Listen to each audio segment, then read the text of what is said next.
Hey, I'm Jerry. Hey, I'm Aaron. And this is Retro Rehab.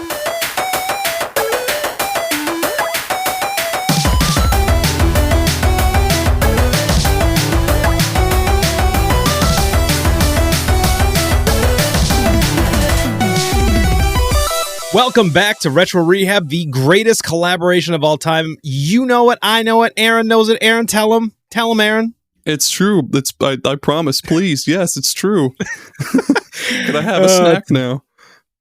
Yes, you may have a treat. You may have a TREAT. Thank you.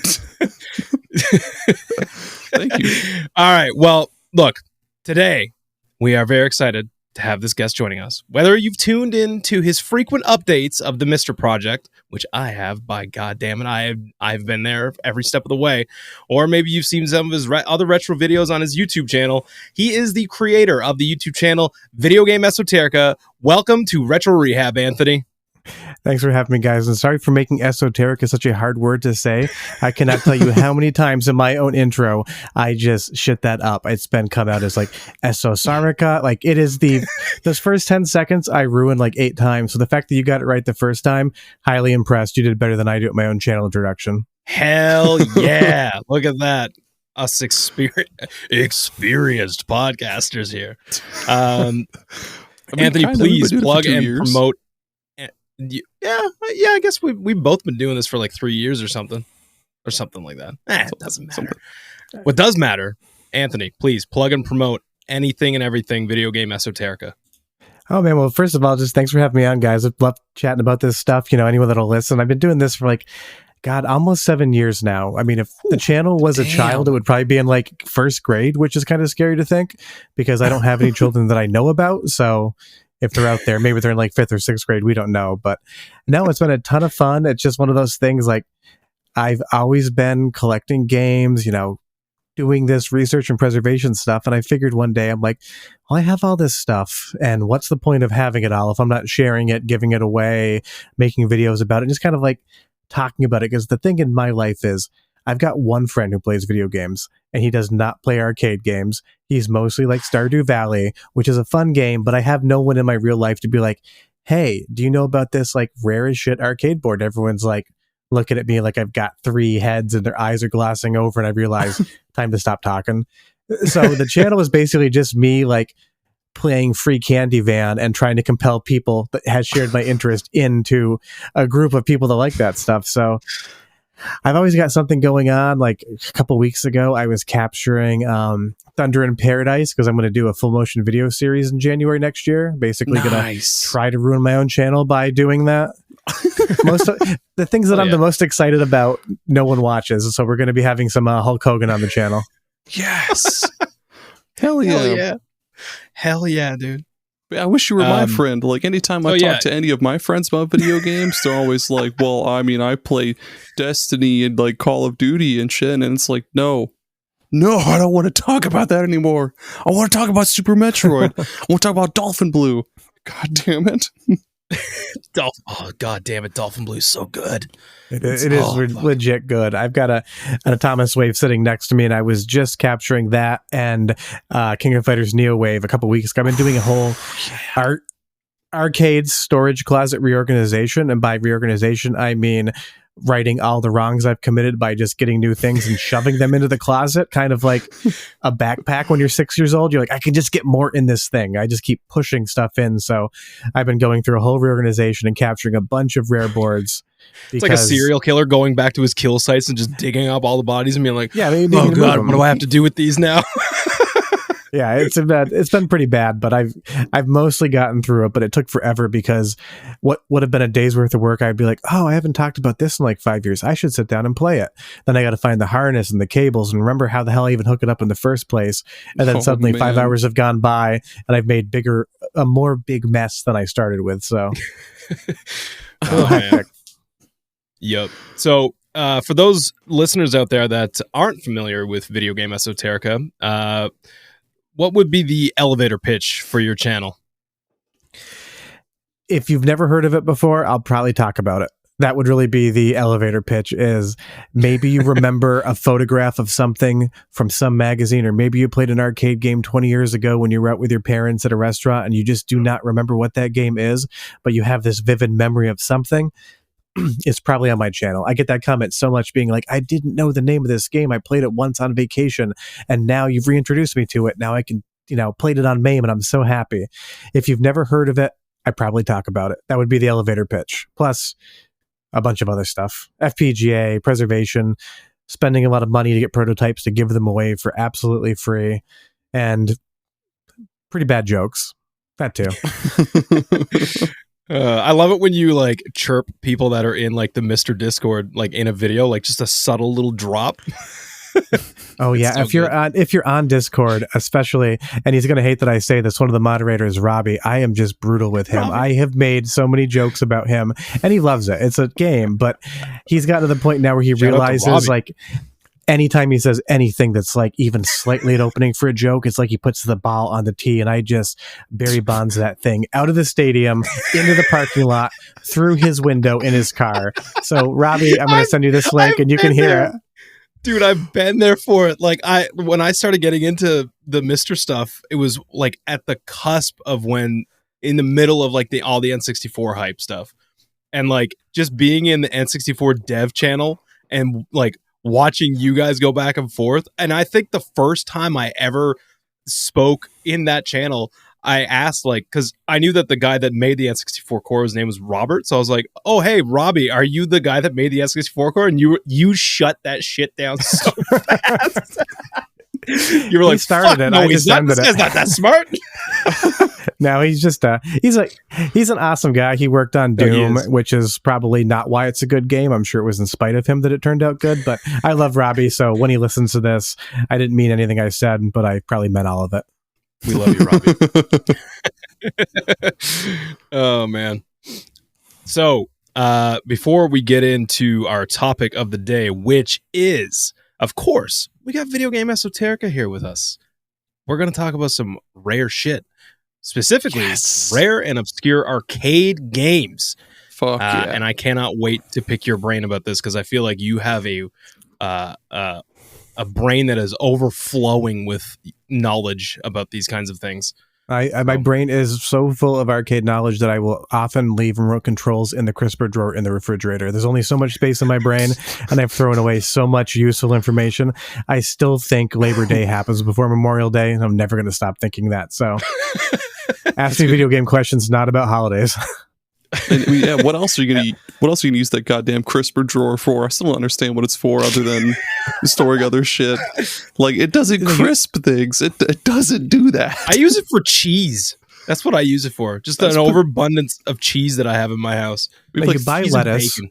You get lettuce with all the intentions in the world of eating it, then you put it in the crisper drawer, and then you wait for it to rot, you throw it away, say, I'm not going to do that again, and then 2 days later, you're back at the store being like, this is the time I'm going to eat the lettuce, and then you just put it back in the crisper. It's basically just a drawer where you put money to disappear. Yeah, lettuce. It'll be like, I'm gonna be healthy and snack only on baby carrots and hummus, and then like a week later, I'll be walking by my fridge, open up the drawer, like, feeling pretty hungry. Could eat these carrots, but I could also be a gigantic fucking slug man and eat 4 packs of Flamin' Hot Fritos or whatever. And then go to bed with like Flamin' Hot Frito powder in my mouth. I mean, I eat when my wife was working a lot, she would have like long shifts. She goes, what do you have for dinner? I'm like, I had sink cheese. It's when you eat cheese over the sink. So when it crumbles, it just goes into the sink. You don't have a plate. There's no napkin. So I get it. Like sink Fritos, cheese. Sink cheese. Yeah, it's a Midwestern staple. Sink cheese. Holy shit!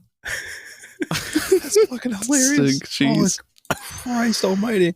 Oh man, I am using that one. I am adopting so much of the lexicon of Video Game Esoterica after this episode. Let me tell you what. Just like all the arcade prototypes, it's all for free. Anyone can take it and do whatever they want with it.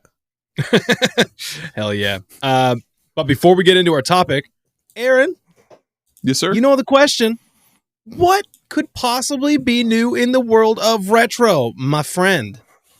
Well, I'll tell you, God damn it. Plug and wait, whoops, I almost said the wrong thing. I'll tell you what's new in the retro. Plug and promote. Oh my god, we're professionals. Sorry. Yeah, Mega Man 3. Oh shit, yeah, I saw this. Mega Man 3 has now been ported to SNES with MSU1 media enhancement. That fucking SNES port looks so nice. Holy shit. I think I showed that to I think we showed that in the anti-game of the year group a couple times. And so you're thinking of the one that they took the Genesis Wily Wars. That's the one you're thinking of. This is literally Mega Man 3 for NES, but ported to SNES. That's what this is. It just came out like 2 days ago. I've seen that. I did a capture of that this morning for a video tomorrow at 4, and my 3 observations are: the dude that does those, Infidelity, absolutely kills it with these ports. They are just insane with all of the MSU1 enhancements, all of the new soundtrack. And my second takeaway is, I always forget that I absolutely fucking suck at Mega Man. Getting the footage for these videos is so hard. It's just like an hour and 20 minutes of me playing just to try to get to one boss, because every jump kills me. I'm just like, I love that these exist, but again, just like something like Ghouls and Ghosts, I'm probably never going to see the credits. I just don't have the time anymore. But that port is so good. It really is, yeah. Like I think he did the one for Metroid as well, right? Yeah, he did Metroid, and then he did another one a couple months ago. I think it was the original Mega Man. He's done a ton of them. It's so hard to keep track of them, but he's been really like hitting them hard lately. I think it was either him or somebody else. I may get this muddled, but someone just did Punch Out to Super Nintendo as well. I think that may have been. Yeah. That was either Infidelity or another guy. I can't remember now, but there's been a ton of ports to Super Nintendo this year. I think he's working on Contra next, I think is what he was alluding to on Twitter today or yesterday or whenever that was. He made that post. Could be. He's pretty much just like doing back to back ports of these. It's pretty wild.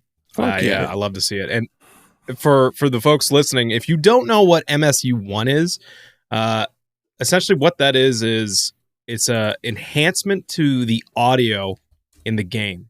So instead of the game having, well, in these cases, like the Nintendo Entertainment System chiptune style music, you're getting like actual damn near orchestrated music. Like, is it CD quality? Like, I feel like that Metroid one was like, had like an orchestra and stuff in it. Like, it sounded insane.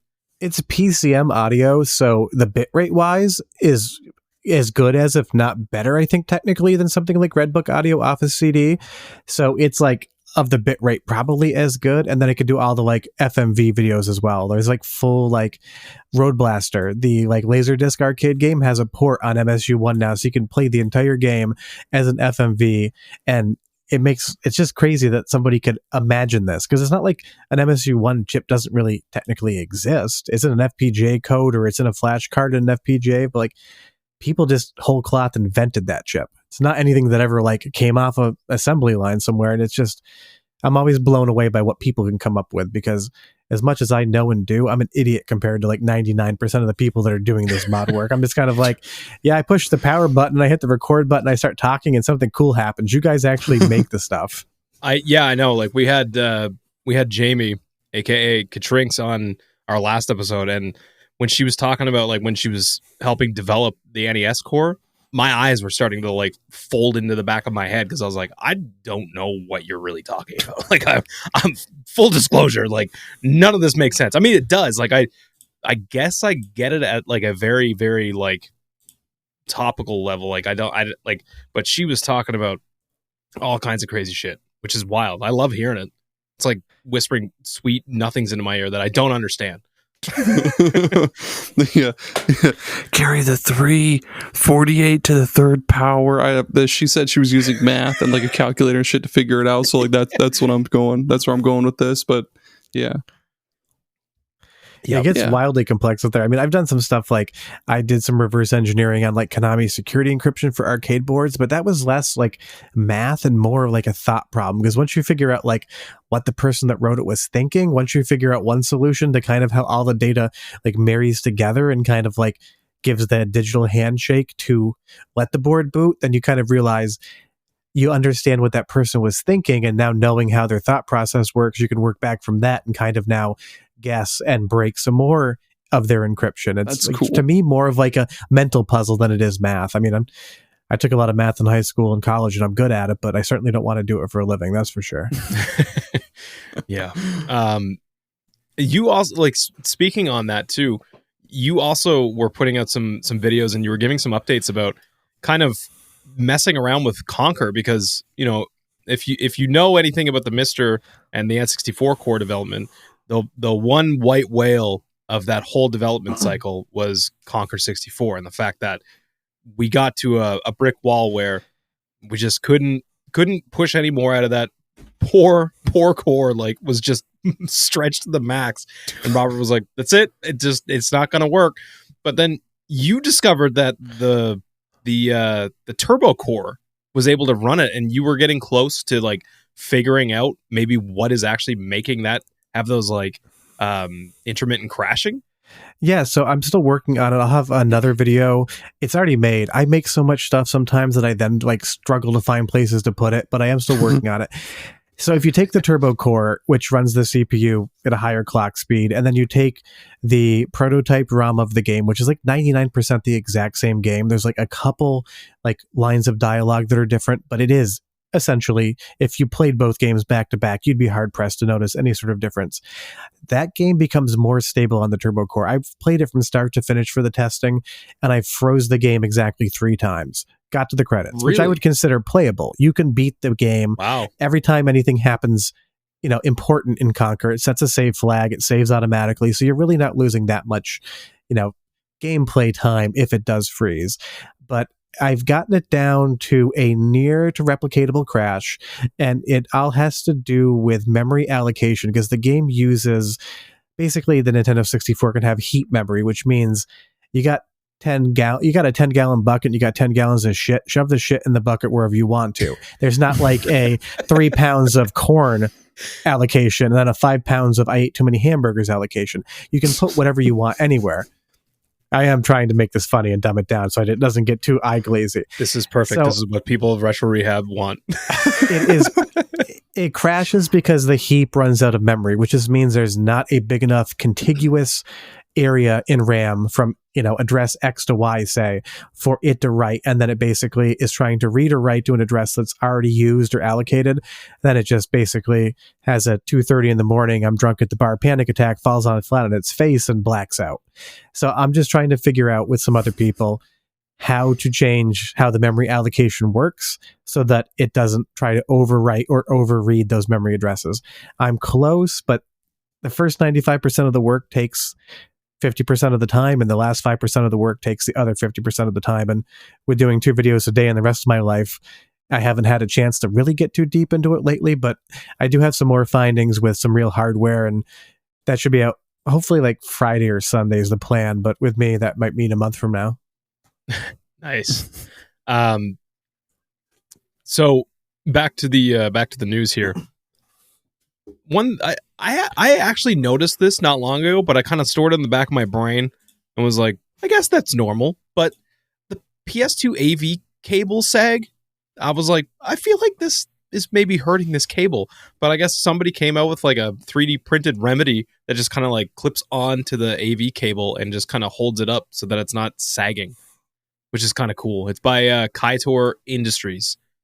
Kaitor. That's cool. Kaitor Industries. I've always just put a book behind it. Just prop it up with a book. What else are you going to do with those books after you finish them, like the Harry Potters and such? I didn't. This was news to me. Like, I get it, cable sag. Like with Mister, I'm always talking about the VGA cable being like, it's heavy. Don't knock your Mister off the table. You're gonna like crack some solder joints. But I had no idea on the PlayStation 2. But I mean, it makes sense, and I'm glad they're not going to break. PlayStation 2s are so uncommon. We don't want to have to replace them, right? Yeah, there's barely any in the wild. Yeah, there's like 10 or 20 or 30 million in the US alone. But yeah, I get it. It's always, I'm always impressed by this 3D printing thing too. Like, you know, I'm a filmmaker for a living. I get like how images work. But when people start turning stuff around in 3D models and like making things in a 3D space, I'm like, I don't know how to do that. And if I did, everything I 3D printed would just be some sort of dirty thing as a joke to give to my friends. That's what would come out. It wouldn't be an anti-sag cable attachment. It would just be something horrifying. Happy birthday. Here's a 3D printed replica of Wario's ass. Here's a flesh golem made entirely out of old people's kneecaps. Dude, if I had a 3D printer, I definitely would not be thinking of ways to help humanity in video games and shit. I would just be like, I'm gonna make Pokemon figurines and keep them all to myself. No, it's my technology. Yeah, I'm gonna make the 50-second Polytoad. Wait your turn. I don't know why people are waiting for turns. Kids out of the way and shit. But yeah, so PS2 AV cable sag, no more. Thanks to Kaitor Industries. And Blast Wind on the Sega Saturn gets an English translation. And it looks fucking sweet. Yeah, dude. Those shmups. Shmups are so good. Especially on the Sega Saturn, like the ports of the Darius or Darius games, I still don't know how to pronounce it. I'm just going with how Shmup Junkie says it, which is Darius, but they're ports of like Darius G and the other two, I forget their names. They run so fucking smoothly, and like the load times are. What I'm getting at is like the Saturn is so good with shmups, dude.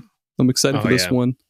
It is awesome hardware for shmups, and the great thing, like, and I know we've had software emulation forever, but like trying to get a software emulator into the back of a TV, like an old tube TV, is a pain in the ass. There's so many adapters, and it's just not fun. Like, people have been like talking on my channel, being like, I just heard about this shmup like for the first time, and I'm so happy about that, because so many of these games are like, oh, you want to buy a real copy and play it on like your CRT television, like.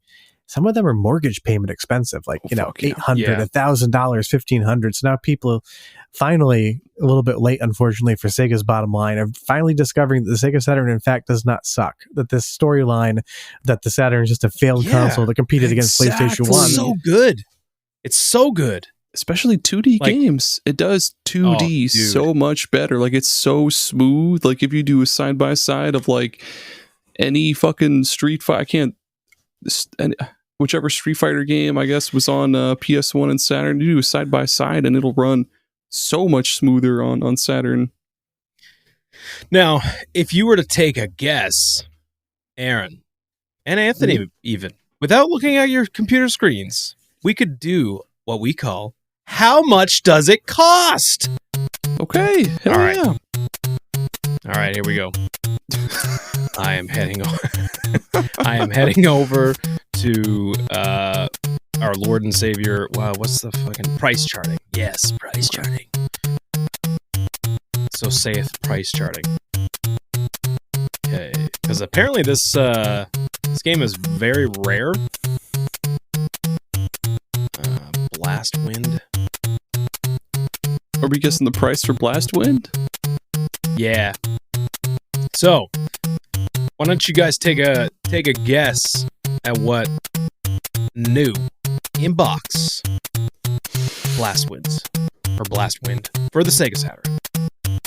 Does it have the spine card or no? Because that is a weird valuation thing. Sorry, I'm getting too complicated. Yes.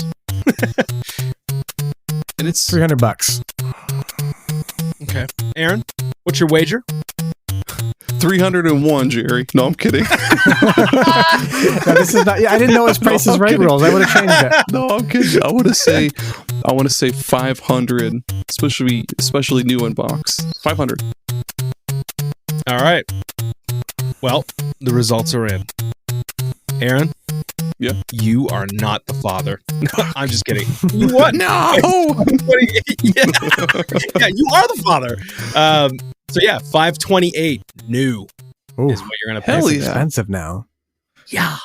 Yeah, and then of course you got that stupid fucking graded is $1,506. Money laundering. Yeah, let's hear it for graded video games. Fart sound here. What is it, the line from Tommy Boy? I could take a shit in a box too. Yeah. Just throw a Titus laugh in there for graded games. That was perfect for the Tommy Boy quote. Oh my god. I don't understand some of the prices I see, and I've almost made a video a few times on this, but there's some cans of worms I don't really feel like opening because I have to read the comments. And I'm sure you guys get it. For every comment on the channel that somebody sees and they're like, what the hell is that person talking about? There's like 20 in the held comments where I'm just wondering like, where does this person live? So like money laundering and game grading is just one topic that I just haven't wanted to wade into yet. But one day I will, because clearly no one's actually, I hope no one's paying $50,000 for graded copies of Super Mario Brothers, because I know I'll sell you a nice one for $20. Yeah. Right. They're fucking everywhere. You can go a nice one. You could go to any garage sale in Iowa and find a pretty goddamn decent shaped copy of Mario 3 for like $2. It might have like a sticker on it that has like a scratch and sniff smelly thing from like grade 1 in 1997 that has like Andrew's name carved into the back of it or something, but like still plays. Andrew plus Maribel forever. No. Yeah. Maribel. Dude, Bradley just carved in the back.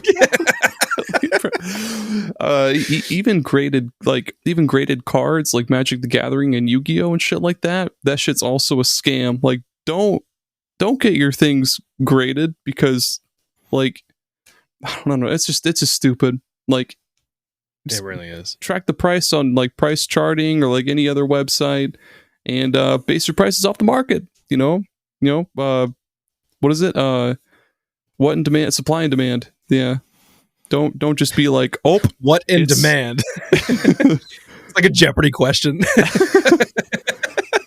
It's stupid, man. It's so stupid. Don't just think, oh, I have brand new mint condition game, therefore $50,000. Like, yeah, it's people dumb. are getting the same with that. There's currently a 3DO M2 console for sale on Yahoo Auctions Japan. The person's asking about the equivalent of $100,000 for it, and then people message me being like, "Is it worth $100,000?" I'm like, no, someone's just asking for that. Like, I could ask $200,000 for one. That doesn't mean it's worth it. Yeah, it's just a number that's imaginary to somebody. But people see that number and they're like, "This game is worth this much money." It's like, no, that's what somebody asked you for it. I could ask $100 for a gallon of gasoline. If you're dumb enough to pay me, I'll take it.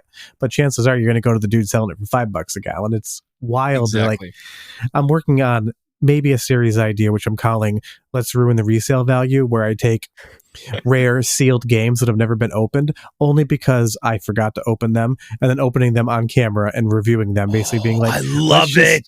Let's just ruin the. I love that. I was one of the few people to actually get a copy of Paprium for the Sega Genesis, and I think probably because I had a channel, maybe, and this game has been sitting in its cardboard box in my closet. It like showed up a week before Christmas, and I'm like, I didn't even think this was ever going to come out. I thought it was a scam, and it's been sitting there for like 3 years. So I think on camera, I'm going to just do "Let's Ruin the Resale Value," open it up, play it, and then put it back on the shelf, because I don't collect sealed things. I more buy things with the intention of playing them, and then they stay sealed. Exactly. Oh my God. Big Please have me on that. as a guest commentator. Yeah, slit that. And here he goes. Yeah, slit that shrink wrap, baby. With it.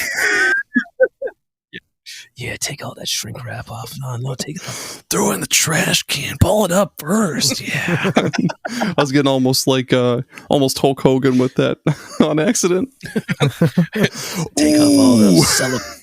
Yeah, take the cellophane off, brother.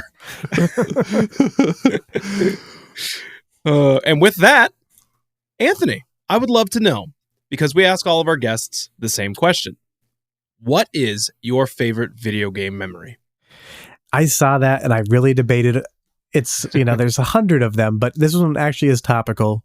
I was capturing Beastbuster's Second Nightmare yesterday or the day before when I was doing my closet reorganization, because I'm kind of trying to go through and take some of the rarest games that don't have great captures and do them all now again at 4K. And that's like a perfect Halloween game. but I was out at the X Games in Aspen, Colorado, because I worked in skiing for a long time and I was a coach at the X Games. And the hotel we were staying, I was a coach at the X Games, US Free Skiing Open. I did like ski films. Awesome. Like if you ever seen a snowboard film, skateboard film, I did that for skiing, and I was a coach for a long time. Holy shit. Yeah. Every time I talk about my normal life, people are highly entertained because probably I'm way more interesting probably not doing video games, but the hotel we were staying at had a game room, and I still love video games. You know, Carrie, I think, oh God, what year was that? It was probably like still like Game Boy Advance era. It was like 2006. I can't remember. Maybe PlayStation Portable was out by then. But there was this cabinet in the game room, Beastbuster Second Nightmare, and I'd heard of the Hyper Neo Geo, but never played it. And I just probably like pumped $100 worth of Burton Snowboard's money into the machine. I think I per diemed those quarters, and I beat it and I played it. And that game room was next to a pool. And to this day, when I smell chlorine, I see Beastbuster Second Nightmare in my head. The smell of chlorine and a pool and that video game are intrinsically tied together. And it was like a complete mistake. So that's probably like my favorite memory because it's just a really good story. And now every time I walk by a pool, I just want to shoot some zombies.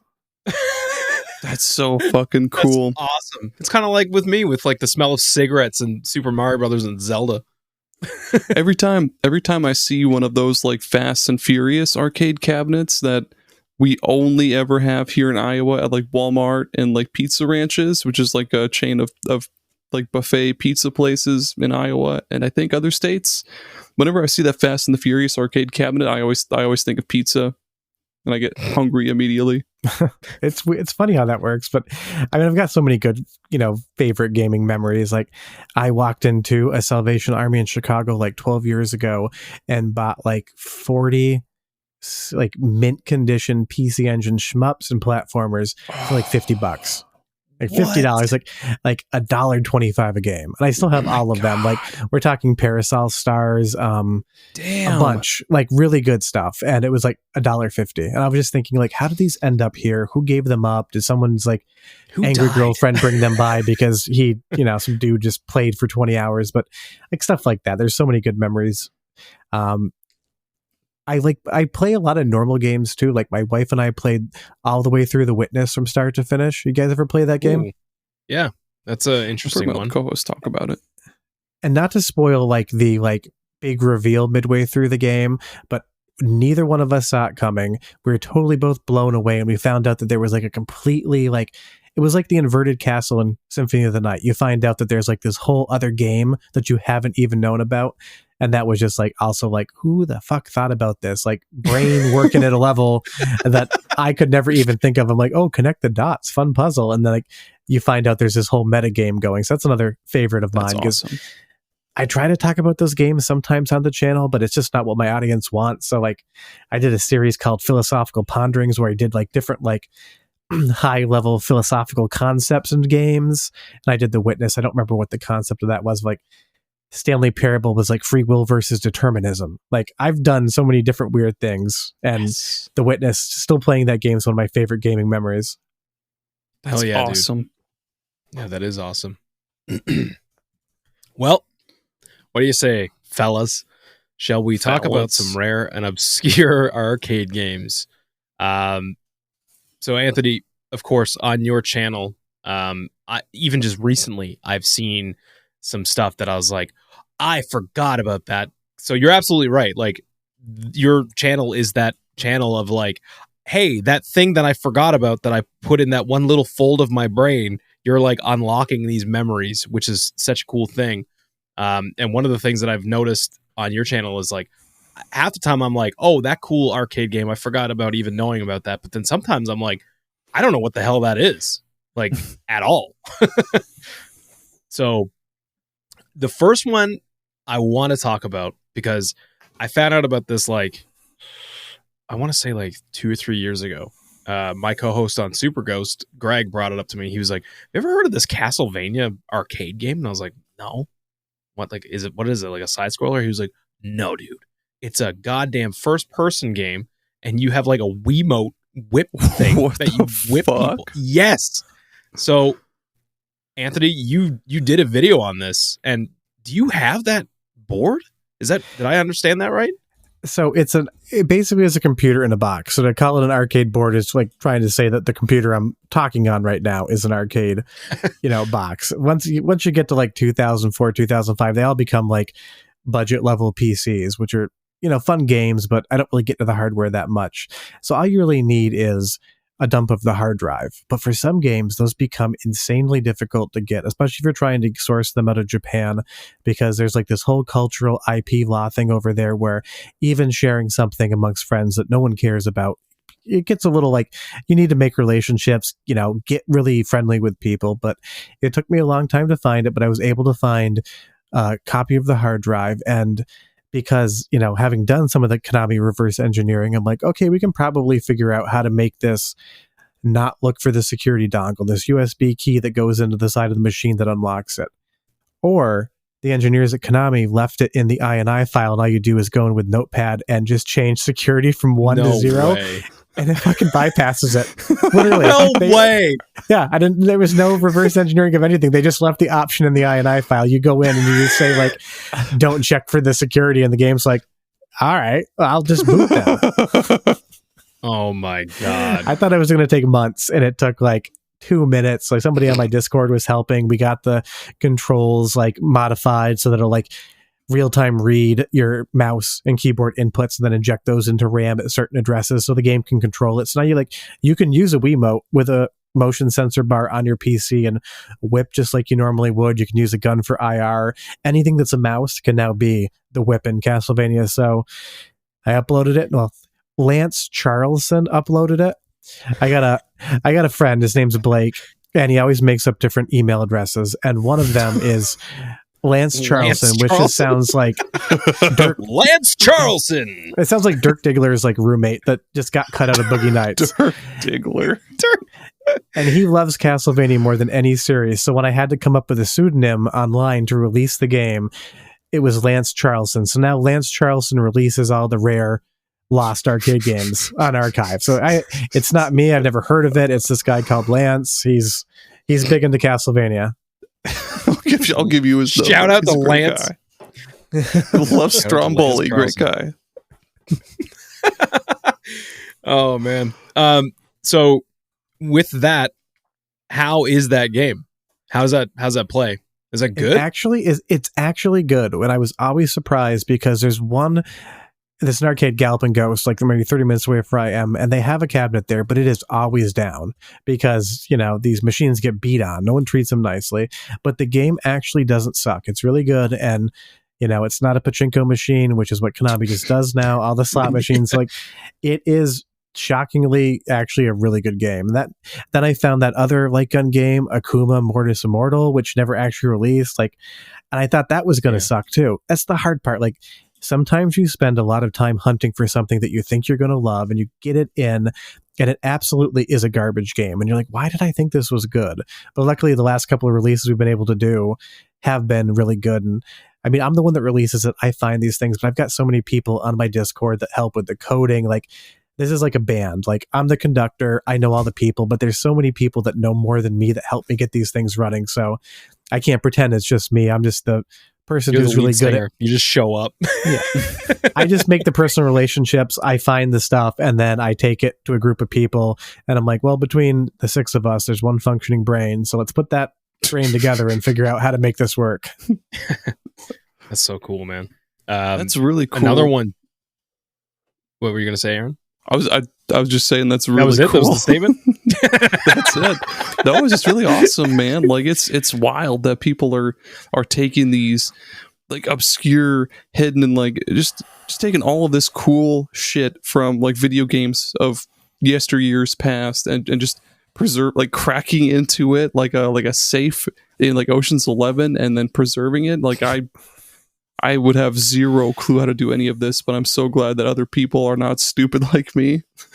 It's so cool. It's super cool. I mostly just get lucky with it. It's just one of those things like, it's not even so much like the game. It's just, I don't like being told no. It's like a personality trait in life. Like someone's like, oh, that game doesn't exist. It's too hard to find. I'm like, well, now you made me want to find it. Now you made me want to prove that like it can be found. So like, I just love doing that. People being like, it's too hard to find. You're never going to find it. I'm like, oh, well, let me see if I can do it. And been lucky so far. But there's still some games out there that stump me to this day, like the 3DO M2 version of D2. I think it might be out there. I found a few little files D2. For it, but I chase down like 6 leads a year. They all go nowhere. But it could be tomorrow that it shows up. It could be 10 years from now. It could have been deleted 25 years ago. But the idea that I can't definitively like say yes or no to something's existence means that I want to like Indiana Jones style. The idol's out there somewhere. You just got to find the sand, switch it out for the idol, and not get hit by the boulder on the way back. So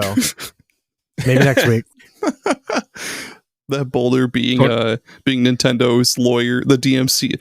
What are the dudes that like that serve you papers? DMCA. What are they called? Yeah. The dudes that are like you've been served. Yeah, the process server. Yeah, they've been doing all the DMCA takedowns with AI now. I mean, really? Yeah, a lot of it's this last round has been all automated. That's why it's so across the board and sporadic. Where Nintendo like will take down Super Mario Brothers or Super Mario World, but they won't take down another version of Super Mario World that's up because it's all AI. And I don't really. That's a fun puzzle right now. It's not fun because it sucks for everybody, but for me, trying to figure out exactly what's going to happen, I like those sort of like trying to presume and guess at things, but I don't think it's going to get any better before. It's going to get a lot worse before it gets better. And I think we're going to keep having to go through this. Yeah, I think so too. But on a lighter note, have you seen anything on this SegaSonic the Hedgehog, the arcade thing with the trackball? Oh, yeah. People send me auctions all the time for this stuff. Is that thing expensive? I think they're asking like $3 or $4 grand for it right now is where it's going at, which I guess for how rare it is, isn't expensive, but it's just not, it's not in my realm of interest. And it's just a different version of the game. Like you can go download that game, play it on MAME. Like you can play that, title. It's just a different revision that happens to be exceedingly rare. But I mean, $3,000-$4,000 for a different variant ROM for me is just not where I put them. If I'm going to spend $4,000, it's got to have a motor in it, or I have to be able to live in it. Those are my or you get the best of both worlds and you get a fucking motor home. Yeah. I have to be able to eat it, and I have to be able to fuck it. No.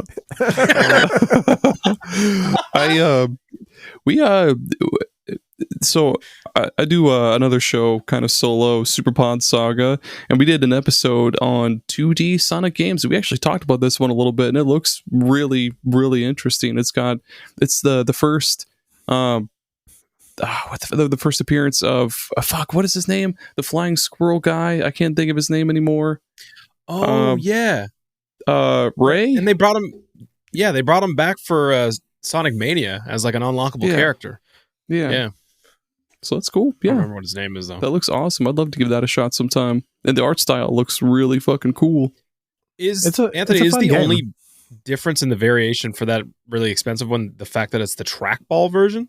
I can't exactly, off the top of my head, I can't remember why that one is rarer than most. Maybe Sonic swore in it. I don't know. There could be any number of reasons. Like maybe Sonic muttered something he shouldn't have. I'd have to look it up. It's one of those things like I played the game, like I do collect Sega stuff, but it's just like outside of that realm of like remembering exactly what the difference is. Maybe Michael Jackson touched it. Who knows? Among a lot of other things. So Hang Pilot. I just seen this on your channel maybe today or maybe yesterday. I think this is like a new video for you, but as I was, watching your channel like I do on my lunch breaks, I was like, hey, wow, this game looks interesting, but what the fuck? It looked kind of clunky too.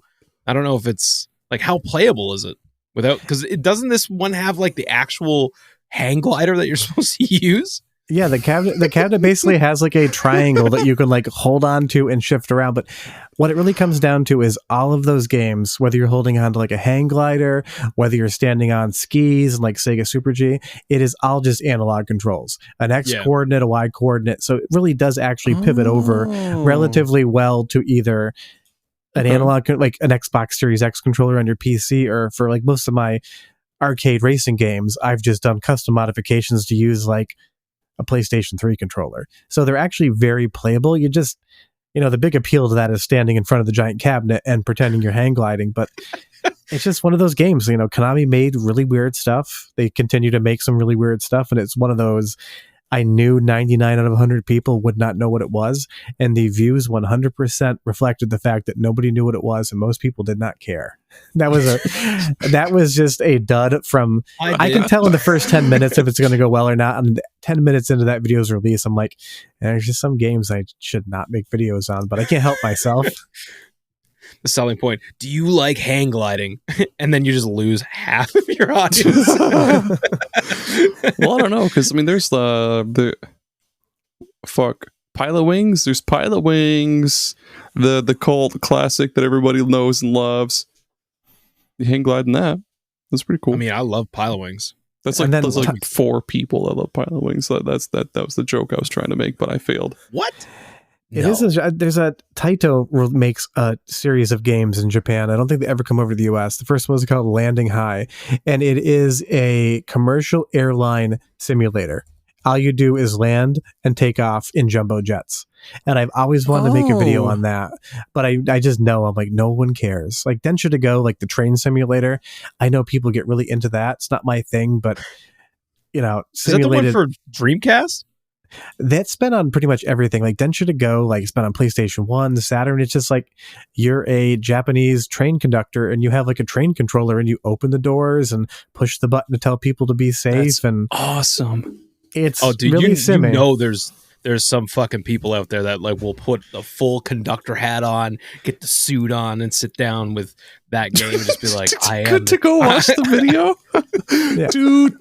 Right as soon as it starts, dude, they got their little train whistle from the train land down the street. Oh, that's Robbie from Discord. He loves that game, and he's just always got the train conductor. Robbie goddamn conductor outfit on. He just walks around in Texas with a full conductor's outfit on, just ready to talk about Densha to Go anytime anyone asks. People don't ask, and he says it. Oh man, dude.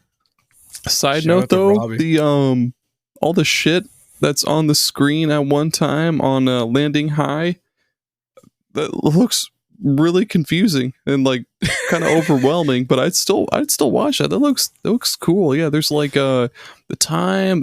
There's so much shit on the screen. Holy cow! It's a weird game. Like I've played it before just to check it out. It's not my cup of tea, but it would make a fun video. Maybe one day I'll actually go on eBay and buy a real. I've had this idea to buy a like classic actual fighter jet flight stick to mod that into an arcade setup, but every time I look at the prices, I realize that people collect that stuff, and it's not just a $10 item, and I realize I don't want to spend $800 on like an F-16 fight stick. But one day. Yeah. Another one too that I seen recently was Jetwave on your channel, and that I love Wave Race. I'm a sucker for Wave Race. Jetwave. I have not played Jetwave. So no. How does it compare to like the better Sea-Doo? Jetwave is like it's basically Kirkland brand Wave Race. It's just not. It's not good. Like there's fun to be had in everything. Like it is competent. It controls. You can get around the course, but like. It's like Konami made a bad photocopy of a good Sega game. And they love to do that. Like Konami could make really awesome titles. Like some of their stuff like Solar Assault, GTI Club, Code 1 Dispatch, absolutely awesome. Like 10 out of 10 charming, good arcade games. But then there was like a whole other division of Konami, which basically was like trying to copy someone else's homework. And they just were not good That at is it. what Kirkland brand is. Yeah. The Kirkland brand game.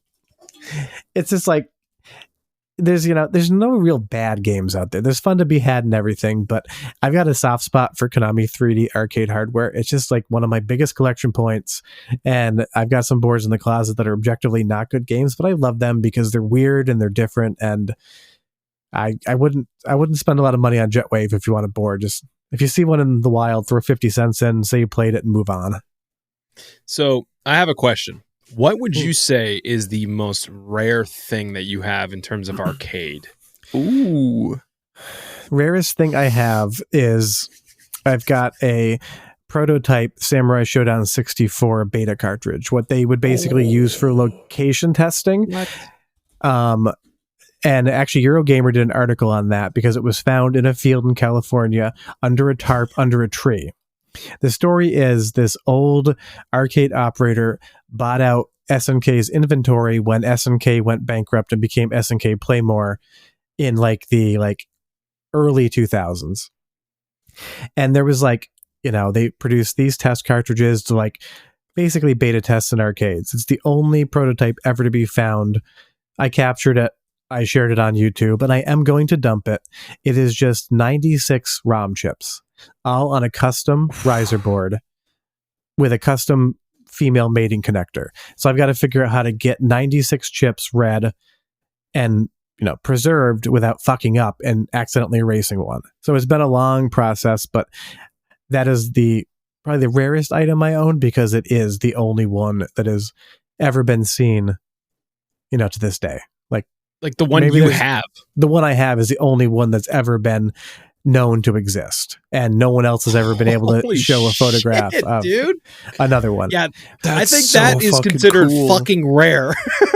Yeah, and the guy got it from. I made a deal with him. It was basically I paid him I don't know, the cost of 5 large pizzas for this thing because he just wanted somebody to have it, and the deal was I will never sell it. And if I do, I have to sell it for the price I paid for them. And I have gotten offers from collectors that are just absurd, like Dubai, dudes in Dubai who have the same last name as the royal family. They might be 47th in line to the throne. And I've gotten offers in the nice certified pre-owned BMW 5 Series price point. I'm just I can't sell the thing. I don't want to either. But it gets up there into the sealed graded game price territory for people, but it's just chilling out next to me in my closet, and it'll be there till I die or until I finally smarten up and decide to collect things that are smaller and less cumbersome. That's so cool. But you know what? That's really fucking cool. That's the whole point, though, right? You're not in this to just take something and go, "Oh, this is more money to me." It's you have this piece of video game history that was found under a goddamn tarp. It's got a cool shit story. You have the only one that is known to exist. All that, sure, yeah, money's pretty fucking cool. But I don't know, having something like that is, I don't know, it's way cooler to me that you are the sole owner of that one thing. I mean, it's a fun thing to have, and it's a good game, which is the other nice part. Is at least the rarest thing I own doesn't suck as far as playing it's concerned. But I just gotta, I think I'm gonna run the video either this Friday or next Friday. It's got a Psychic Force 2012 board in Taito Wolf. It's basically a computer motherboard with a 3D card jammed in on a custom riser with a JAMMA edge out, and that's not an easy one to find. But I just got that one in a couple of weeks ago. But there's so much random rare. Do you have a fucking storage facility? How do you have all this? You keep saying that. How big is this closet? It's basically, the closet goes to Narnia and it's like Tetris. It's all stacked up in there. And I had to reorganize it because my office was starting to look a little bit fucked, just an avalanche territory. So I had to go through it. And it's not that I even own an obscene number of things. It's that some of these arcade boards are the size of a coffee table. They come in a big metal box. They weigh 15 pounds. So it's sort of one board. Some of them are small and they're JAMMA, but right next to me is Operation Tiger. It's on the floor because I need to capture it again. That was another one that took me forever to find. But it's probably the size of I don't know, a Mac Pro. Just think of a big computer case. It's that size. And then you have 20 or 30 of those things. And all of a sudden it gets real creative with the space. Wow. I don't collect anything small, apparently. Everything's huge. That's all right. That's why I collected for the 3DS and the DS for so long, because I just don't have the motherfucking space. I don't either. I kind of maybe not officially bought an arcade cabinet at a Godzilla movie marathon over the weekend. So I got to find a place to put that. I shit you not. So I just played Beast Buster Second Nightmare on Friday, the game that I was talking about, the chlorine story. Game. They're not easy to find. They're extremely rare. And a friend of mine, his other friend comes to this Godzilla movie marathon, and my friend Austin introduces me, and he's like, this guy really likes arcade games too. I'm like, oh, what do you got? He's like, have you heard of this game, Beast Buster Second Nightmare? I'm like, You fucking kidding me? I'm like, there's like 12 of these things left in the world, maybe. He's like, yeah, I got one like 4 or 5 years ago for like $400 off like an old like bar rec room. Holy shit. So I'm like, it's nice to meet you. I want to buy this. I'm like instantaneously being like, I know we're here for Godzilla, and don't get me wrong, I like kaiju, but now I want to make a deal on Beastbusters.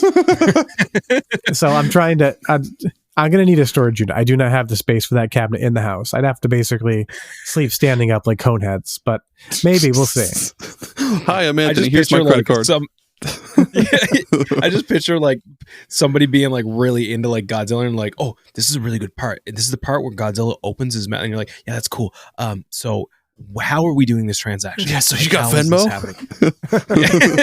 Yeah, and they're like, yeah. We'll talk about that in a minute. But this part in Godzilla, the part when he lights up and then he screams, and you're like, that's cool. Fucking Beastbusters though. Like, when can I buy it? When can I pick it up? Eventually, you just hit pause on the movie. You're like, when the fuck are we doing this deal? Huh? When's this happening? When is this happening? You're standing in front of the TV with your arms out, wanting to fight the guy now. And what he really wants is like, he's like, and he had seen the channel, didn't realize he had seen the channel before. I told him the channel name. He's like, oh, that's where I heard of this. He wants a full Mister setup, and I'm drowning in Misters right now between review stuff. I just got a new IO board in for review for like 24-bit color for Mr. add-ons. Like, I'm just like, oh, you want a Mister? Well, then basically like open up my trench coat being like, which one do you want? I got this one, I got that one, I got the other one. Like, there's Misters littered throughout this house. I could put a Mister in the bathroom at this point in time. Ooh, okay. Play some Secret of Mana while you're taking a Duke. That'd be cool. I mean, yeah, you could just play it on fucking anything, your phone, I guess. But that was a bad example. Please continue. I mean, you could play it in your living room and still take a shit. It's just a little less. It's frowned upon. A lot more cleanup. We just bought a brand new couch, and it's very, very white. So I think I better be careful on that one. No Secret of Mana on that couch. Yeah, I just don't want to be the one that stains the couch first. I'll totally stain that couch, but as long as it's not me who does it first, then I've got immunity. And now I've just basically been like treating this couch like it's a hospital bed, being like, I don't want to infect this thing. Like, I'm just going to stand over in the corner. You guys just go in and like grade it every day, and you're like, it appears to be a speck of dust today. It'll be destroyed in a year. We've got a dog and a cat. It's one of those things. Like, the old couch was like super comfortable, but one day we sat down on it and the leg basically just like fell off almost. Oh my God. It was time. Yep, it's time to spin the wheel of which bodily fluid will make it onto the couch today. And you spin it, it's like, all of the above. Man, so Anthony, what? Go. Yeah, go ahead. Go. You go. I was just gonna say, I wish I didn't live in Iowa, so I had some like really cool collecting stories, because you don't ever find anything other than like what's really popular in Iowa. God damn it! Get me out of this state. Get me out of here. I haven't really like get his hand on a Mister. I haven't even really like found anything rare in Chicago. It's been years. Like, now, like, everyone knows it's worth money. Like, and on rare things find me now. Someone will be like, hey, I got this thing. Do you want it? Like, now I've become known as the person that, like, the home for wayward and abandoned hardware. So someone will contact me being like, I got this thing. Do you want it? And I'm just like, I'm not going to say no. But that's like, once you get to a certain point of being known for taking in ridiculous hardware, then people just like start showing up at your door. Like, the baby slot at the fire department. People are just throwing babies in the slot every month now. What? Do you guys not have the baby slot at your fire department? Is that a Chicago thing? Just throwing babies away? I mean, I've heard of like babies just showing up on the doorstep of a fire department, but not like through a slot. Like, they're just cramming a whole baby through a slot. Yeah, it's like a fucking Blockbuster video rental return. Yeah, except for babies. This is just a paste as it comes through. You get a fat baby, you're like, God damn it won't go in. You're using your feet and shit to squash it in there. Oh, man. I don't know what the fuck I was going to say before that, but that was good. Well, it's fine. It's fine. Yeah. So that is definitely for sure one of the most rare things I've ever heard of anybody owning before.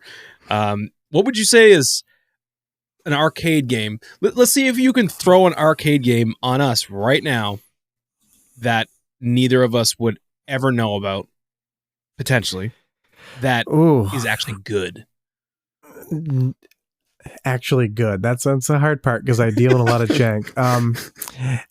I feel like at least one of you will have known about this or played it, but one game that I am always telling people they need to play, and so many people don't know, is Night Slashers by Data East. That's with ninjas, I've only heard. No, it's like a horror game, right? It's a horror beat 'em up. Vampires, zombies. One of the sprites is definitely Michael J. Fox from Teen Wolf. Like, it is just an awesome game. Or maybe the Cliffhanger Edward Randy, also by Data East, also an awesome game. Just one that, like, people for some reason, Data East made some like as good as Sega, Capcom, Konami, Namco games ever, but they just kind of like always get relegated down a level. But like Night Slashers is just a straight up 10 out of 10 game. It's not cheap, but you can emulate it on MAME, and it's just 30 minutes of straight up good arcade beat 'em up action. Great soundtrack, great goer, like just plays the horror angle and the comedy up hard. Like, one that I recommend to anybody. These sprites look... That's a good one. Oh, holy shit. These sprites look awesome, especially the zombies. Like, they're incredibly... Like, I'm looking at a review of the game on Nintendo Life, and they have some really high-res images of them. And yeah, these zombies are really detailed. Like, you can see their ribs and, like, their intestines kind of falling out. They have, like, you can see, like, their blood vessels and shit kind of hanging out of their arms. Do you know if this is awesome on the Mister? It's not on the Mister, no. That's a lot of the Data East stuff hasn't come over yet. I've been hoping, but I mean, with all these new like clone devices, like Taki Udon's making the clone Mister boards and stuff, and Mister feels big, like as far as a group is concerned, but like it's a drop in the bucket compared to any other platform. Like the Playdate probably outsold Mister 10-1 by now, and that's a black and white handheld. Great, I love it, but it's just like one of those things. Like, we think we're a huge like group within gaming, and we're just basically like minuscule, I'm sure. But the more people that get Misters, the more people that start playing them and like helping devs financially on Patreon, like the more cores we're going to get. So we're kind of like, I feel like at a tipping point where like people's names that you've never heard of in the FPGA scene before, like developers are going to start probably coming over and making more cores, because it's one of those things. Like, first you got to like, and all my hardware, I've told anyone that real developers that I trust, like, if you want something out of my closet to develop a core on, just try not to break it before you get it back to me. And if you break it, just let me know how you broke it so I can fix it. But all my stuff in the closet is 100% available for research. If I know the person, they can have it and play with it. But that is not one that's on Mister. I don't. It's expensive as shit. If I'm going to spend, I think it's like $1,500, $2,000 now. And if I was going to drop that kind of cash, it would totally be for a Rastan Saga 3 board, because that is just my all-time favorite beat 'em up. Dual screen, ultra widescreen like style, like 2 4x3 monitors side by side, and it's just a great game. What is it called? Warrior Blade, Rastan Saga 3. Oh, I've heard of that for the Genesis. I have never heard of this. Not like Rastan Saga. Yeah, there's Rastan, which is amazing. Rastan Saga 2, which is a flaming pile of shit game. It is terrible.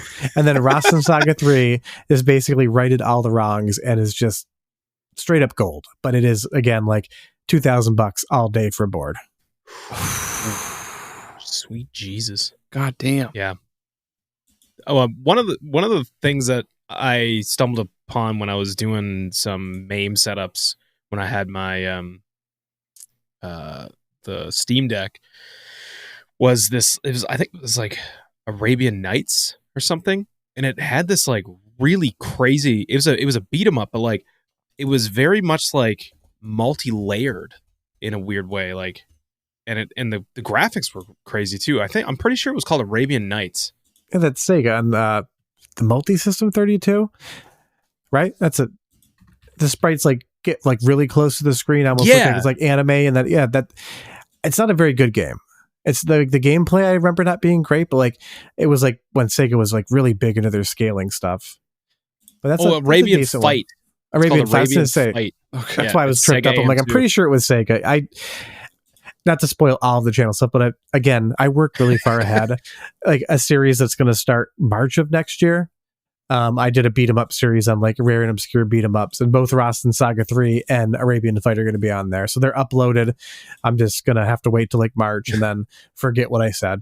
That's always happens on the videos. Like people ask me a question about something, I'll be like, I don't know, man. I gotta go whack it and watch it. I have no idea what I'm talking about anymore. Whack it and watch it. Yeah, six months. Basis. 6 months ago, I made this thing, and I don't remember what I said. Like very, very far ahead on schedule wise. That's how I am with podcasting. Like that's Aaron I was like, going to say this that episode too, that we just recorded like 4 days ago is so good. And I'm like, dude, I don't remember recording that episode. That Arabian Fight game looks super rad. I had a guest on the other podcast, like I think 2 years ago, who talked about that game and how fucking weird and janky it was. And I'm looking at some really wild screenshots. First off, there's a bunch of like really anime looking screenshots, or really anime looking screenshots of like a girl right up in the fucking screen. And then there's a dude with really long arms. He's really cool. It looks kind of cool. It's a strange one. It's like, it's fun to look at, but I would say like the gameplay, like definitely style over substance on that one. But it is like graphically fun and impressive. Hell yeah. That's awesome. So I guess maybe we can talk about some of our favorite must-play arcade games. Anthony, you kind of just mentioned this Rastan game. Rastan Saga 3. Rastan Saga 3. Yeah, everybody go check that out because it does look really cool. I would imagine that's available on MAME. Yeah, works super easy. Just throw the ROM in there, load it up, you're playing. Sweet. What would you say are some of your other favorites? I know that we've heard of Night Slashers and Rastan Saga 3, and then the what was the Beast one? Beastbuster Second Nightmare. I mean, super common, but I can sit down and play Scud Race any day of the week for like, Scud Race? Think you're going in for 10 to 15 minutes, and then you just sit there for like 2-3 hours. Like any 3D Sega arcade racing game, I can lose half a day to. Like Outrun 2, all of those, like just some of my favorites for sure. Yeah. House of the Dead, always a classic, stuff like that. Like a lot of the things I own are probably not my favorite games. I love them because the hardware is weird and they're not stuff that you've heard of. But like if I'm going to sit down for an hour and play a game, which now with the channel and the rest of my life shit, like I don't think I actually play games for fun anymore. I think it's always for content. But if I'm going to sit down and play like an arcade game to have some fun, it's totally going to be something you've heard of, like a Scud Race or Daytona 2 or House of the Dead, because those are the games I really like genuinely love. Yeah. Yeah, nice. 100%. I was going to mention Ninja Baseball Batman because I discovered this like last year, and I'm a sucker for beat 'em ups, so that's why I'm really excited to check out this Night Slashers game.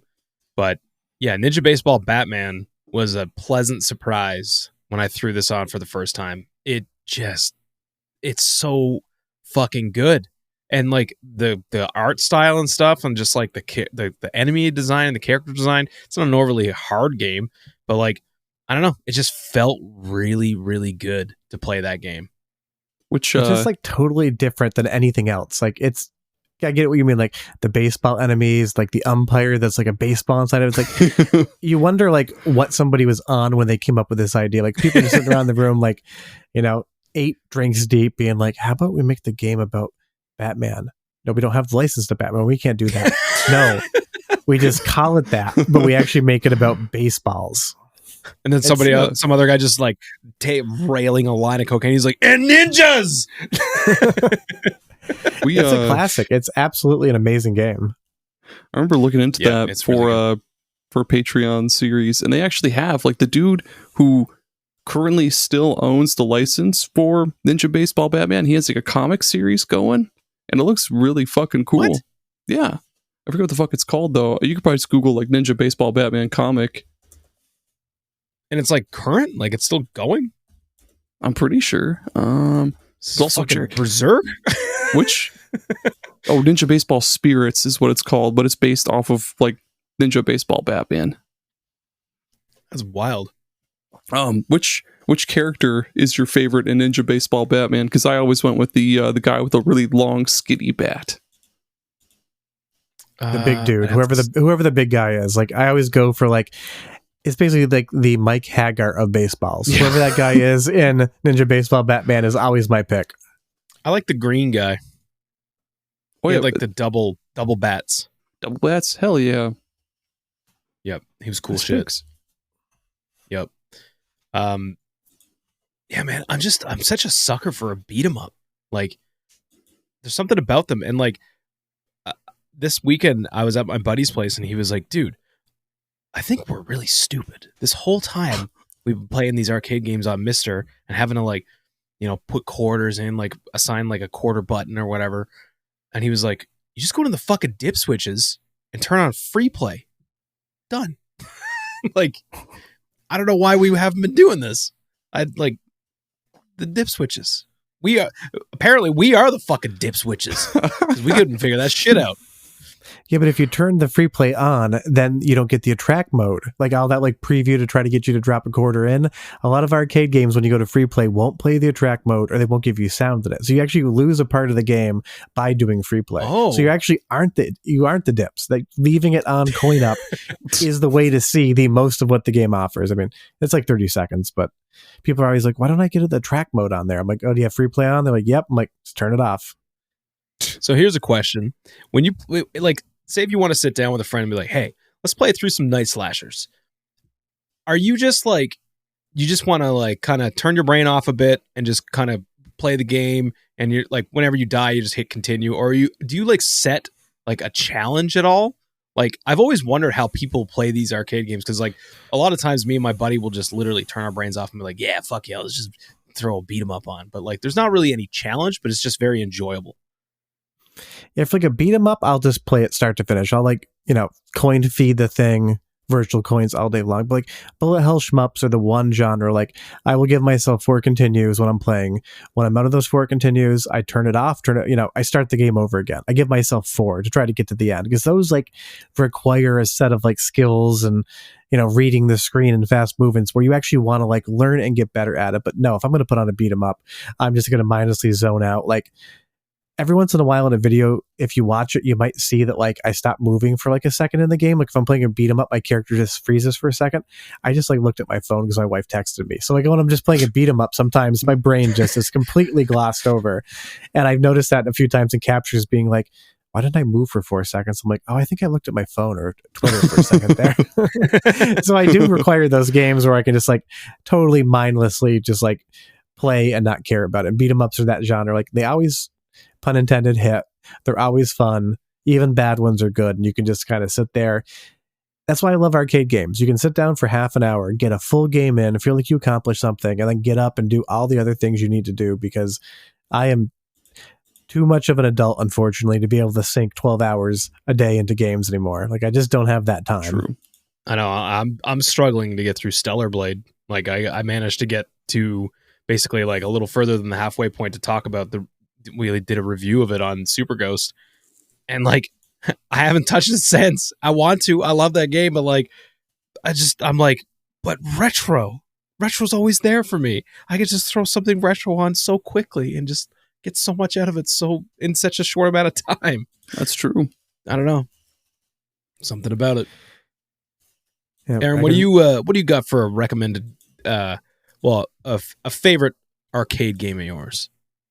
I've changed mine quite a bit, but for sure Metal Slug. I'm such a fucking sucker for run and gun shooters. They're all good. Yeah, Metal Slug, Shock Troopers. These are my like kind of turn your brain off and go. Like I guess like Metal Slug kind of requires a little bit of like, I guess, tactical thinking because you gotta dodge bullets and shit. But yeah, Metal Slug, Shock Troopers. I had another one in my brain, another Neo Geo one. I already forgot it, but what the heck else did I have jotted? Oh, I'm gonna butcher the name. Gunbarich.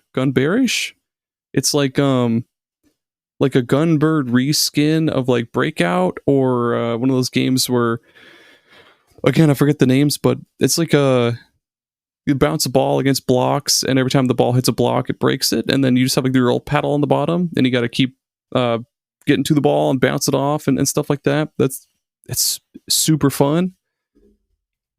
I like that shit.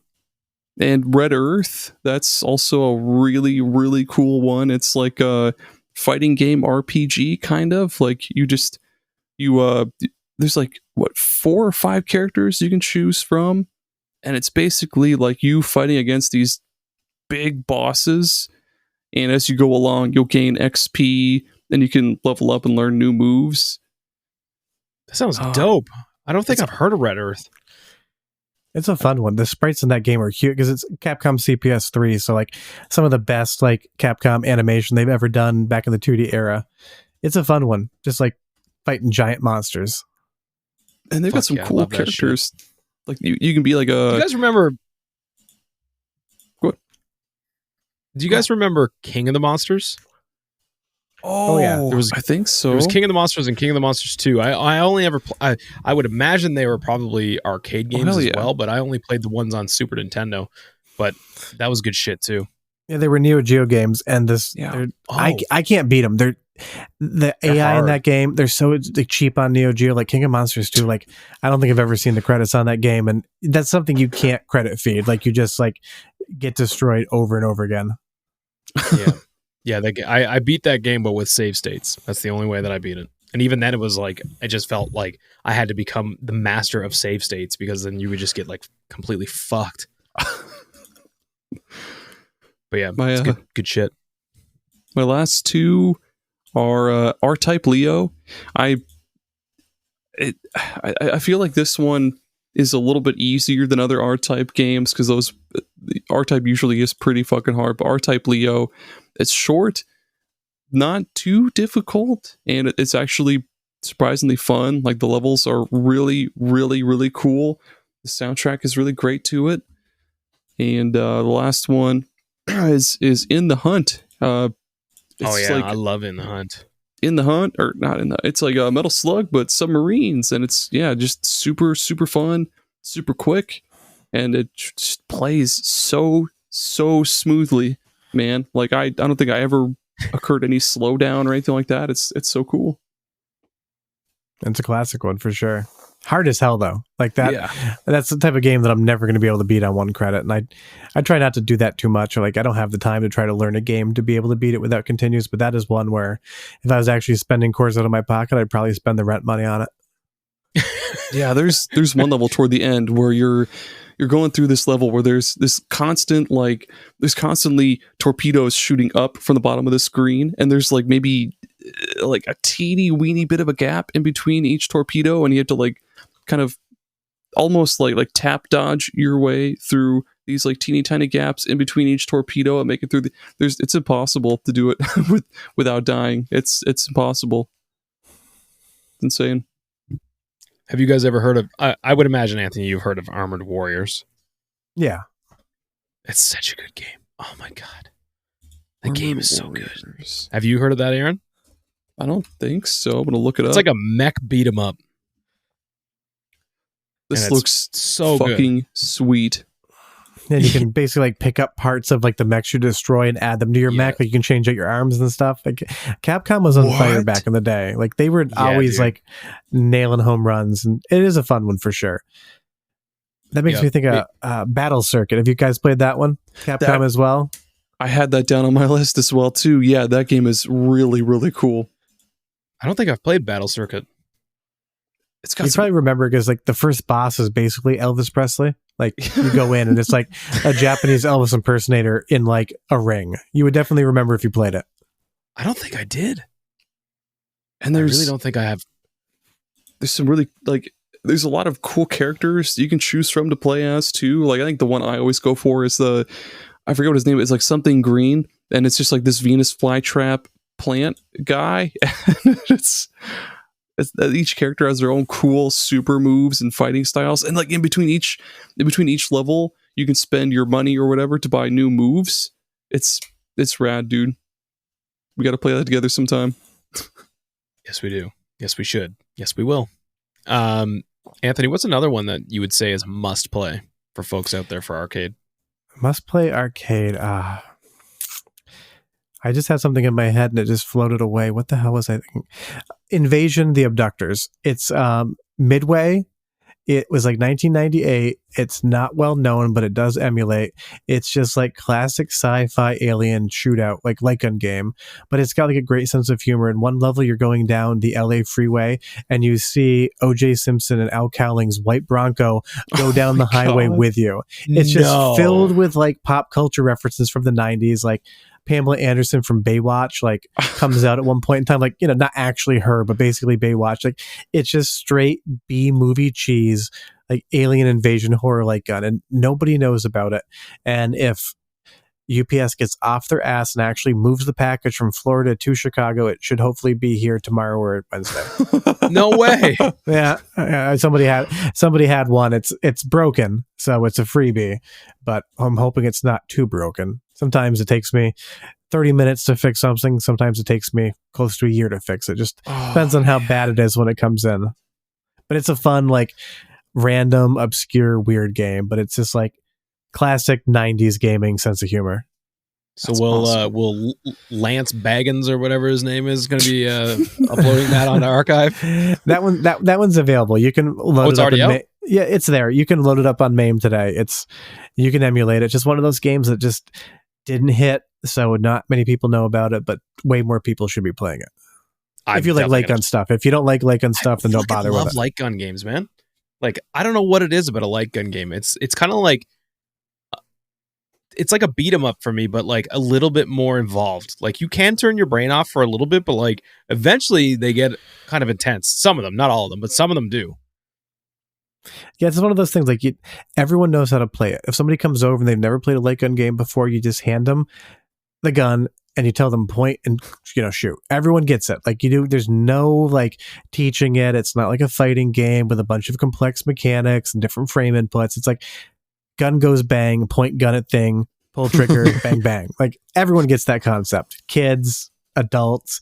Like, that's like why the Wii was so popular with everybody. Like, you could give a Wiimote to like an 80-year-old and be like, pretend to bowl, and everyone's like, oh, I can figure that out. Like, that's why light gun games are just incredible, because they're like instantaneously accessible to anyone. They know how to play them. Hell yeah, so dude. True.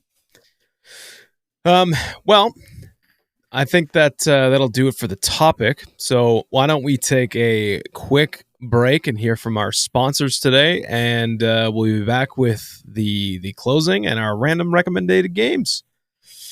All right. We all know and love gambling, right? This whole the whole United States was built upon gambling. But what if I were to tell you, I don't know, your kids could gamble too, I guess. Gambling, but for the kids, just like Wu-Tang. It's for the kids. Is it? So yeah, hold on. So like you have your slot machines, right? Your Pokemon slot machines and everything. So like at Chuck E. Cheese's now, they don't give you like physical tokens and shit anymore. This is like the third Chuck E. Cheese reference for this fucking show. So Chuck E. Cheese's, they don't give you physical tokens anymore. If you get a card and you load it up with virtual currency, but it's for the kids. So you slap $20 onto that card and you tell your kids go nuts, and then they can go gamble. Gambling is addictive, but gambling is addictive. But let me tell you, it puts people in jobs. Okay, you know, and kids don't know what the word addictive means, so it's all right. Well, now we have to introduce them. We have to get them addicted to something other than just video games. So why don't we marry up video games and gambling? It's never been done before. Never in a million years would anybody have ever seen this. Loot boxes, EA, and all those guys. Pachinko, Konami. But let me tell you, it puts people in jobs. You know, that's one Squirtle that was like really cool from the anime that had the glasses. The Squirtle Squad? Fuck. Yeah. So he wears those because he is so addicted to cocaine. But now he has a job working at the Pokemon. He has a job at the Pokemon Casino for children. So, I mean, that's right. His eyes are permanently bloodshot. God bless him. So he has to wear those glasses for the rest of his life. However, he's there to give the tokens to the children so the children can get hooked on the Pachinko machines. But you guys are missing the downside of all this. And I did read this story. It is true. I assure you of this. I did my research like I do with all the arcade games. So, you know, with gambling, there's always the fallacy, the gambler's fallacy, that if they just get the house edge, they're going to be able to figure the game out. They're going to end up being able to know they're going to win. Like the guy on, Whammy, Big Money, No Whammy, Stop, the guy that gamed that show back in the 70s. So, Psyduck went missing because he got caught counting cards. Because obviously, if you are a psychic duck, what do you know that's coming next? The card. I guess apparently someone took him in the back room, put his bill in a vice, and they gave him cement wings and put him in Lake Mead, and he hasn't been seen. So I mean, there's a downside to it. I mean, I'm all for getting kids addicted to something. I've let my nephews play more video games, and when I watch them play Fortnite, it's just basically like watching a junkie look for his next fix. But gambling, exactly. I mean, it's like a sports book. I mean, just give them an app, let them just go to town, and they're going to lose their money one day or another. May as well be on gambling. It's no different than like purposefully letting your kid hang out with a kid that has chicken pox so they can get chicken pox and get out of their system like right away. Like you want to get them addicted to shit so that you can have them quit cold turkey, have them be miserable, and little 4-year-old Johnny is like, Mom, I don't feel so good. Well, maybe you shouldn't have been addicted to gambling. Maybe you shouldn't have gotten addicted to crack, young Rutherford. It's really easy, folks. With the program that we've been offered by our sponsor, you just sit down with your child, ages 1.5 and up, and you just kind of sit down and you just repeatedly say, now repeat after me, Pikachu, Pachinko. Pikachu, Pachinko. It's easy. It's like a 2-step program, and within minutes, they're just going to be fucking losing their house, their future investments, everything will be gone, and they'll just get it out of their system. I mean, they're not going to have any houses. We're all going to be living under tents under a bridge one of these days anyway, so we may as well just have craps in the tent. Yes. Baby craps and the game craps. Of course. It's for the children. So you got, for the people kids. are shitting in the ball pit and they're spending all their money. And all the while, it's stimulating the economy in a way that we haven't seen in the last maybe 20, 30 years. Dangle that Porygon that they could win in front of their face like a carrot. Like, dude, you could win this one Pokemon that you can only win from gambling. You could get it. You could be the one kid that gets this, and they're like withering away. They haven't eaten for like 5 days. They're like shakily reaching for the pull down arm thing for the slot machine. They're like, ugh. I mean, they could win that. Kids gambling. They're dying. We thank you so much for the sponsorship. Thanks, dying gambling kids.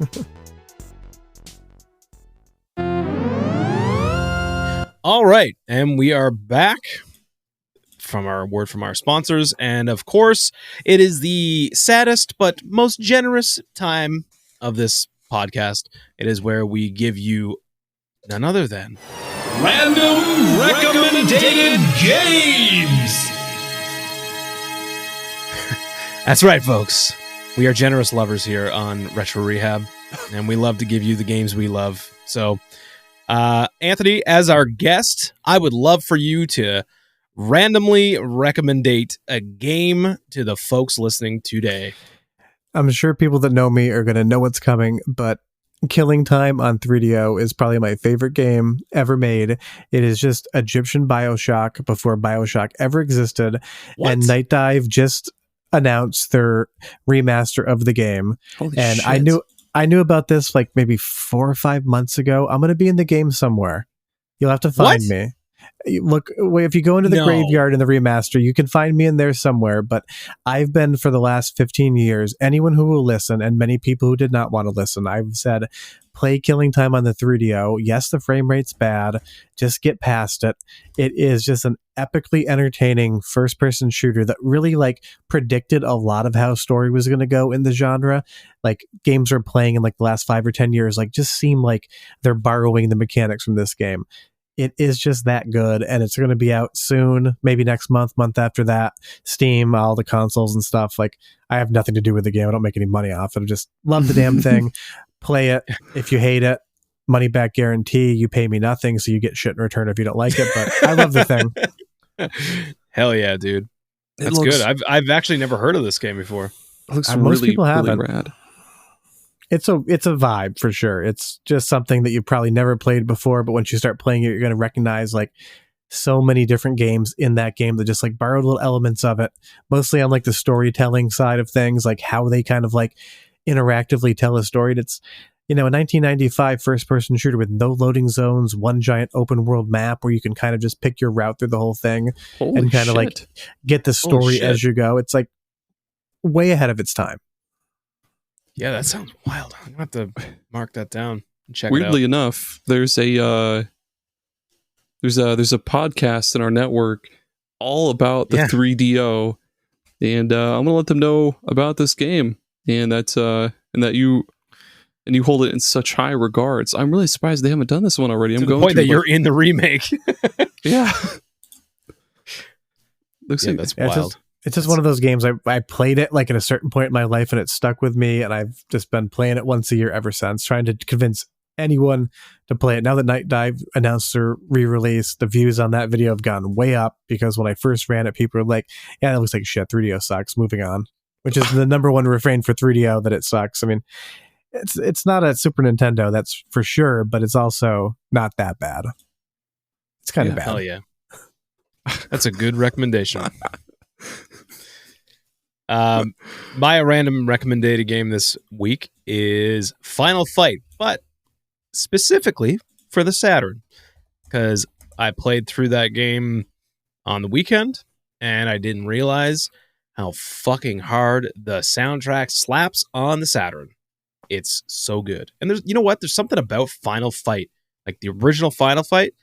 At first it kind of seems like a pretty just by the numbers beat 'em up, but like, I don't know, there's something about that game. It has like a weight to it, and it's very like hefty, and it's fucking tough. I mean, we got to the very last boss, the dude in the wheelchair, but I wasn't able to beat him. My buddy ran out of continues, and it was just me, and I got totally annihilated by this dude. But yeah, man, Final Fight, I don't know. It's a really good beat 'em up game that is, I think it predates Streets of Rage, and I feel like Streets of Rage probably borrowed a lot from Final Fight. And yeah, I would say that anybody who likes a beat 'em up should definitely check out Final Fight. And if you can do it, check it out on the Saturn, because that CD quality soundtrack is definitely something. And after that, if you want to play a bad Final Fight game, you can play Final Fight Revenge on the Saturn. 3D fighting game in the Final Fight universe. It is garbage, but it's 3D? Most delicious garbage ever. Like if you were a raccoon, this would be filet mignon of gaming garbage. It is a 3D fighting game, Final Fight Revenge. And it's also like stupid rare. I think copies are like $800 to $1,000 now. Oh, hold on, you're telling me I could see Mike Hagar himself standing still, holding his fists out like this and going like walking in a circle in 3D? That would 100% be cool. It's worth $800, Aaron. I guess so, just for that. I didn't know Final Fight was on the Saturn. I know it's on like the Sega CD. I didn't know it was on the Saturn though. Yeah, I didn't know either until this weekend. That's rad. There you go. Hey, here's another Saturn game for you. Baku Baku Animal. I think I played this. It's got like, so I don't know what the official term would be for a game like this. There's like a falling block puzzle game, I suppose, or like arcade style puzzle game where blocks fall from like the top or build up from the bottom or whatever. Yeah, it's one of those. And it's got like the weirdest, like most 90s early 3D looking models for animals and people and stuff. But it's awesome. It's so cool to look at. So fun. Basically, blocks of alternating between like animals and foods will fall from the top of the screen. So you'll have blocks for like monkeys, pandas, rabbits, and then blocks of like their favorite food will fall down, and if you connect the animal with the food, the animal will eat the food, and then that's how you clear out your blocks. It sounds really fucking stupid, but it's really fun. And all the while, yeah, it's got that. The visuals are just really, really cool. The soundtrack is zany and zesty. Trying to use 2 Z words in one sentence, but zany and zesty. There's also a Game Gear version. I haven't played the Game Gear version. I think the moral of the story here is the Sega Saturn is a good fucking console. It is. And more people need to check it out. It's one of the best, and I mean, people are just finally figuring it out, which is going to do terrible things for the prices of games, but as long as people are having fun, I don't care at this point. I bought the things I want, and at this point, I don't have any room for anything else, so just keep... My game collection outperforms my 401k by far, so just keep making it more popular. Numbers keep going up, and one day I'll sell it all, buy an expensive sports car, and wrap it around a tree. Just like the or end just of, go hide it all underneath the tarp somewhere in California. Yeah, I'm gonna leave this life like Paul Walker. Oh, I was gonna say Steve Buscemi at the end of Mr. Deeds, where he's like, "Man, these cars are fast," and then just like guns his fucking. At the end, Adam Sandler buys everyone Ferraris in the town or something, and yeah, Steve Buscemi, he runs it right into a tree immediately. Crazy eyes. Yeah, crazy eyes. Crazy Gumballs and Oreos, Mr. Deeds. And with that, Anthony, thank you so much for coming on today. It was a blast. That was super fun. Thanks for letting me waste an hour and a half of your time on my ridiculous knowledge of things that I probably should never started learning about. Anytime. So one more time for the people that are listening, go ahead and plug and promote anything that you want. Just stop over to the channel, Video Game Esoterica. It is not Video Game Erotica. Some people misspell that. They get something completely different. But if I ever decide to start a new channel, that might be the second one. But swing by. I'm always around. I chat with people. I answer every comment, which can sometimes be tiring. But if you take the time to ask me a question, I will take the time to answer and do some fun shit. That's about it. Good way to be. Hell yeah. And if you want to support us, leave a review or subscribe to the show. That helps. It's the easiest way to help us out, and it's free. You don't have to do anything. That's right. Leave a little review for us or subscribe to the show. Tell us you how can also good we find are. all of our episodes. Yeah, tell us. Aaron, tell them to tell us. Tell them again. Tell us we're good. Hey, tell us we're good. Oh, yeah. Tell us we're good. You can find all of our episodes and more over at the superpodnetwork.com. And until next time, see ya.